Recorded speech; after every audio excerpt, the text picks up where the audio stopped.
Hello and welcome to my podcast. Do me a favor, subscribe to the John Keim Report wherever you get your podcasts. And you can find us, of course, on YouTube with Ampire Media. That's AMPIRE. When you go on there, hit that like button, hit that subscribe button, and we'll keep it rocking and rolling here. So again, today, it's day 3 of training camp. It's just me and you talking about what happened at practice. And before I get going, there's a little bit of a big news today is that Ryan Kerrigan is going to retire and sign a one-day contract with Washington so he can retire as a member of this organization. Congratulations to Ryan Kerrigan. I'll have more on him probably tomorrow. He's going to hold a press conference Saturday out at the facility. And again, a great career, a fan favorite, just a class guy and a true pro all the way around. Now, a couple other nuggets. Ron Rivera said today that Chase Young would miss at least the season opener and even brought up the possibility that he could be placed on the physically unable to perform list to open the season. If that is the case, he would miss at least 4 games. So that's a change from the past with the PUP list, but he would miss at least 4 games. He's also a chance that he could go on IR to open the year again, a minimum of 4 games if that's the case. Not a guarantee. They'll see where he's at that time as we get to final cuts and which direction they would go if they have to go that route at all. Rivera had talked about this with the Junkies on Friday morning. He talked about it again with us in the press conference Friday afternoon. I will say, if you've been watching this or listening to me on the podcast, you know that I've been saying that he would return by mid-September at the earliest. And I think I was being a little bit cautious saying that. So, but now you know, and I think this is a good thing because what it tells you is that nobody's giving the all in for week 1 stuff. There's no timetable. It's when the kid is healthy, put him back on the field. And I've heard that consistently from him. I know Rivera has talked to Chase Young about the need to be patient, but even from his people, they don't want him rushing back too soon either. The kid has a ton of talent. He remains a huge part of this organization's future. Be smart, get him back when he's ready. Also, Trey Turner has missed a practice with the quad injury. Curtis Samuel, they shut him down later in practice, and it was just more to get him some rest. They're going to be very cautious with Samuel after his experience last season. So let's get to practice. That's enough of the news and nuggets. Quarterback Carson Wentz, the offense, the passing game looked a lot better through at least the first part of practice. And then it has started to hit some hit some obstacles or speed bumps, whatever you want to call them. Didn't look quite as good to finish up, but I do think that it was for at least half the practice, it was much better than it was the previous day. I do know, I don't think anybody's sitting here freaking out about like, oh my God, the offense didn't have a great day. I think there's a lot of excitement in the building about what they have in the passing game and what it could do during the season. So always just keep some level of perspective when you're looking at this. If you string together a lot of bad days in a row, well, that's an issue because it's indicative of a problem. But one thing I want to talk about, I'm going to get back to Wentz in a minute, but I want to get to some rookies first, some guys that we don't talk a lot about. I know you don't want to I know you want to hear about the big name guys, but there's going to be more to this roster than those guys. So let's get to some rookies, some back of the end rookies. Cornerback Christian Holmes. I like this kid. He has flashed a few times throughout practice. You hear defensive backs coach Chris Harris calling his name a lot for praising him for how he handled a certain play. And one of the things I like about it, he's got some size, got some length. And one thing I think he is he's worked on his patience at the position. And I think you can see that. One of the things they like is how they feel like he has quick feet and allows him to drive or plant and drive on the ball.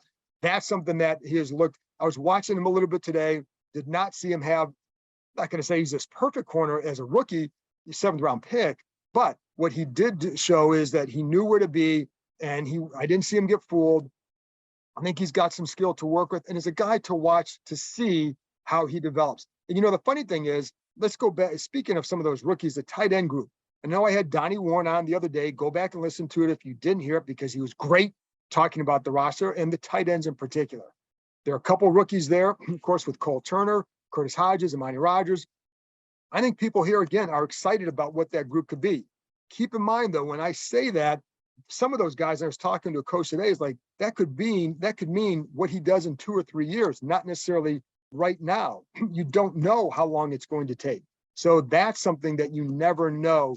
But but there's excitement about what the group might be able to come, because there are traits that you can work with all those guys. Another rookie I want to talk about, a guy maybe you don't even know, is undrafted free agent offensive lineman Tyrese Robinson. And I'm looking at some of my notes here. I heard his name before training camp as a guy to watch as one of the undrafteds. Whether or not he makes the final roster, I could see him being placed at least on the practice squad as a guy they might like to develop. And one of the things I think I was talking to a coach today, said he does have some bad habits, but he is a guy that they want to see where does he go.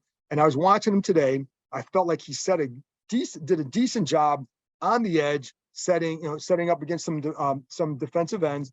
I felt like he was better at tackle, to be honest, than draft pick Chris Paul.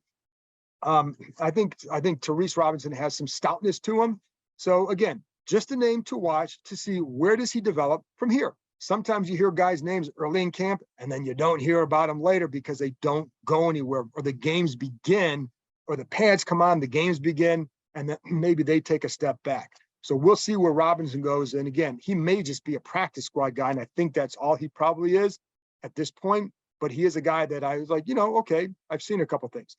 Going to Chris Paul, I think what Paul has shown is that he's right now, to me, better as a guard than as a tackle. As a tackle, I think he almost overcompensates for the speed that he's facing against these defensive ends. And I saw veteran Casey Toohill rush against him on a couple snaps where I think Paul sets up a little bit pretty high and opens his hips and gives Toohill the corner because of that. I think that's why I say overcompensating. But when you watch him inside as a guard, I think he does a better job. I think he looks more comfortable inside right now. So I think, maybe he can develop a tackle, but I think if you're going to look for someone, if he can help earlier, I think it would be more inside. So, I think, so that's one there. And I think the other one I want to talk about is Brian Robinson, the running back from Alabama. There was one snap, and one of the things I liked about watching his film was the way he sets up blockers and defenders.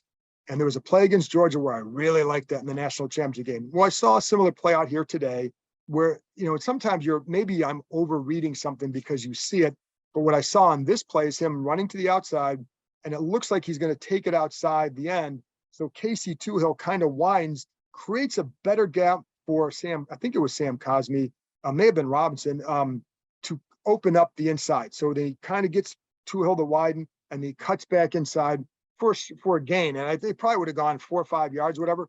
But it was done in part because of how he set up that block. At least, again, maybe I'm overreading something, but that's how it appeared to the naked eye when I was standing back behind the play. But I think that is something he does well. And by the way, all the talk about what Robinson supplant Antonio Gibson, I don't see that happening. They're different types of runners, and this group remains excited and upbeat about what Gibson can do at that position. So I think I would not certainly dismiss Antonio Gibson by any means. Let's go back to my favorite coach to watch, which is defensive backs coach, Chris Harris. The energy that he brings is every day. And believe it or not, he's not a guy who drinks a lot. He doesn't drink any coffee. He just wakes up ready to go. And I think that's the kind of energy you need. You need some coaches like that. You can't have every coach like that, but you need some coaches like that because I think it's what helps get guys through some tougher parts of camp. But one of the things I like is how much he focuses on the communication aspect at the position, because it was a problem last year. So today, watching him, for example, with the rookies, it was Percy Butler and Christian Holmes. They go back on the field. So Harris stands about 30 or maybe 40 yards behind the play, but he can see the defense and he knows what the defensive backs are supposed to be relaying to one another. So he will ask them before they go out there or after play, did you say this? What did you say to him? Like that develops. And again, it was a problem early on last year. It's been better so far. We'll see where it goes during the season, but it's been better so far.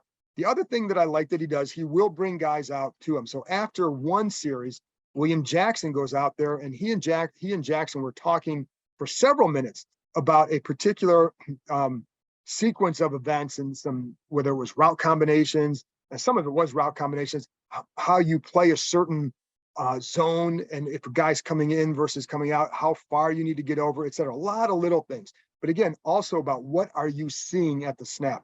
So the next time Jackson goes onto the field, as he's lining up, Harris yells out to him, "What do you see?" And then Jackson relayed what he saw. He said, "There you go, there you go." So those are little things that help to start to develop the ability to know what are you looking for when you're out there. So I think that's something that really should help this secondary. Catch of the day, receiver Dyami Brown. So on this one, this was a deep ball by Carson Wentz down the left side. Kendall Fuller basically has Brown pinned along the sidelines. This ball is going to be picked off. Fuller has terrific coverage. He is right inside him, stride for stride.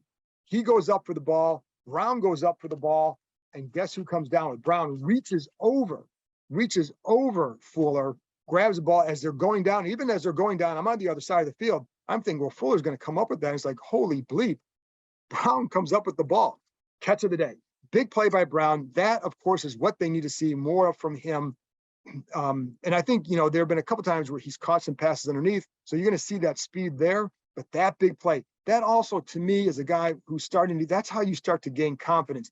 I think for a guy like Brown, building confidence is a massive key. Now, I don't know that he's going to be a huge part of the offense. He's going to be a part of the offense. Jahan Dotson, Curtis Samuel, Terry McLaurin, when Logan Thomas is back, J.D. McKissick, all those guys. But they need to, Dyami Brown can be the difference between having a good offense and maybe a really good one because you have another threat, a guy who can make a play like that. Just a really nice play.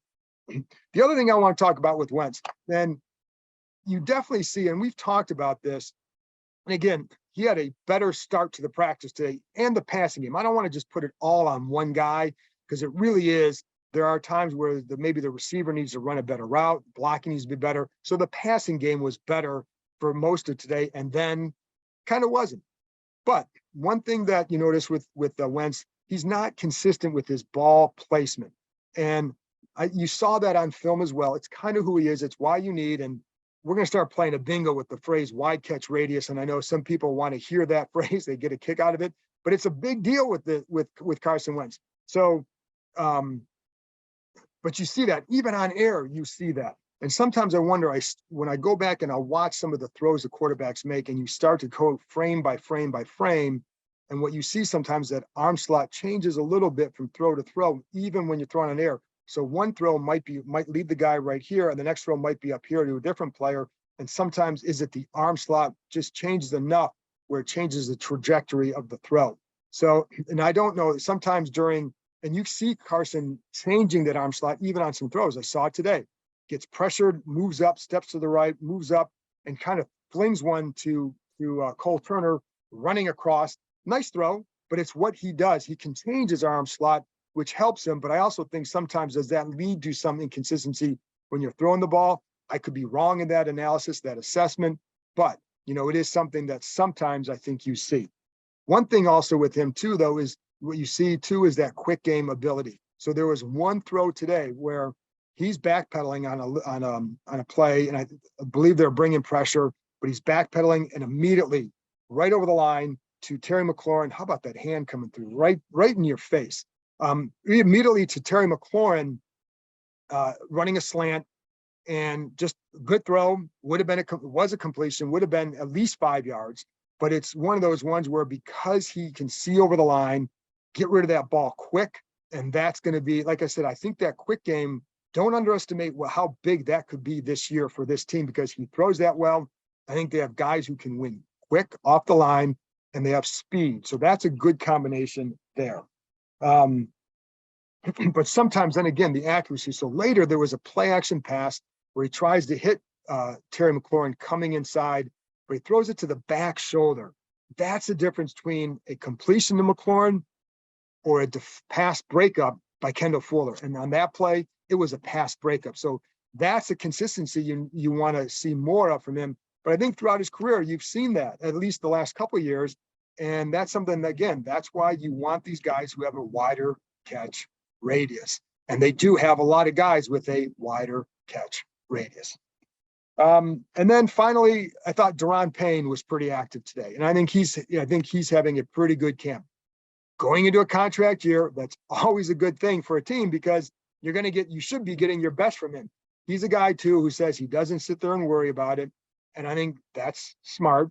I also think that, with Fedarian Mathis here, and I asked Payne about this after practice today, how much Mathis can help him. Now, he said that he hasn't been on the field with Mathis. So far, maybe he doesn't know, but Mathis can do some of the same thing, can cover the nose the way they want Payne to. So when they are out there together, it can free Payne to be a play three technique with Mathis over the nose. Whereas now with Allen, it's going to be Payne over the nose, which gives Allen more opportunities to do well. But I think with Payne, you see the ability to, I don't know how much he's going to be a great pass rusher, but I think you may see more of that ability, which would help them. And if you can get that inside push with those two, that'll be a good thing for this defense to see.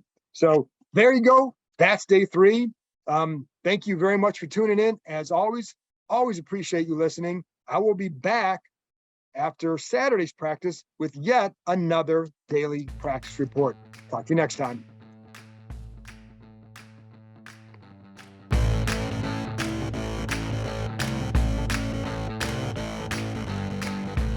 Hey everybody, it's John Keim.